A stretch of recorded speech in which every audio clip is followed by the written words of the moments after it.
Presenting Animals' Sleep Behaviors at the Mayborn Museum. I'm Grace Rhodes. And I'm Jonathon Lee.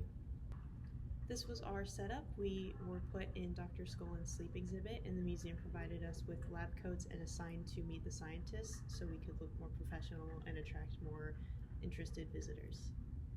What we did to complete our project, we reached out to the museum, and after a lot of back and forth on emailing, we set up a visit. We went to an orientation at the museum where we had to undergo a background check, fill out some forms, and then have a little bit of engagement training for visitors. And then we created some coloring sheets and a PowerPoint for our visit, and then step 4, we visited the museum. This is our museum setup. We were there on April 26th from 10:30 a.m. to about 12:45 p.m. We had a table with the coloring sheets on it, and then in the back we had our PowerPoint slides running with the supplemental information. For the presentation we had in the background, we included a title slide which said the sleep behaviors in animals, and then we had some facts about the 5 different animals that we were talking about, which included dolphins, koalas, giraffes, frigate birds, and octopus. For dolphins and for frigate birds, we talked about their unihemispheric sleep. Koalas and giraffes, we talked about the different lengths of sleep that the two have, and for octopus, we talked about their adaptation to change color while they sleep. We also included videos teaching the kids about dolphins and octopus, how they dream and sleep. We also included pictures of various other animals. Even though we didn't provide any facts about those, they were just for entertainment for the kids. The outcome of our visit was that we talked to 35 people.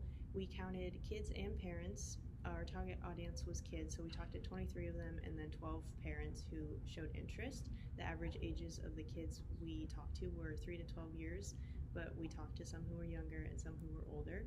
The duration of our interactions was about 2 to 5 minutes. Our longest was 10 to 15 if some of the kids had more questions.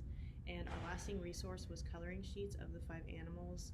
Each had a fact pertaining to it about that animal and sleep on it, and so a lot of our interactions were kids sitting at tables in front of us coloring on those sheets and asking more questions, or us just telling them more facts.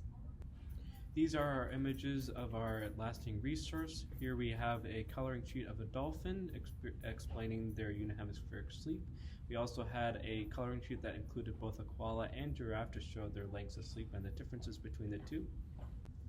Our other 2 coloring sheets were over frigate birds and octopuses. Our frigate bird sheet mentioned how they sleep unihemispherically and how long they sleep for over a 10-day span. And then for an octopus, we mentioned how they camouflage when they're sleeping, which means they are dreaming just like humans.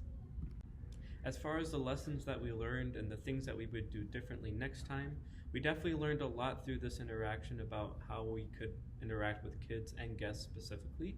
We also learned how guests would react to us, as well as the timing of this project. Even though the late timing was a little bit stressful, we did have a good choice to end up on a weekend day because we had a lot more visitors to the museum on that day. We also learned that we needed to actually go to the guests rather than the guests coming to us. So rather than staying at the table that we were at, we would go outside the Discovery Lab and talk to any guests that were there and invite them in to do the activity or to tell them more about animal sleep. But since we were in the Discovery Lab, there was a lot more facts about other types of sleep, so we also got questions about those. So we needed to be prepared a little bit more for beyond the context of our project than just the animal sleep. And then we also needed to expand our engagement opportunities. We could have done a little bit more activities to maybe get a little bit more interest in, maybe a different part of the Discovery Lab we could have set up in to engage more people. But for the most part, we did a pretty good job and are happy with the turnout that we had. Some of our best moments and positive reflections that we had, we actually had a few big groups of kids. There was a couple of elementary kids that were with an ASL group that came in. There was also a couple birthday parties that were happening at the museum, so we were able to get a lot of guests from there.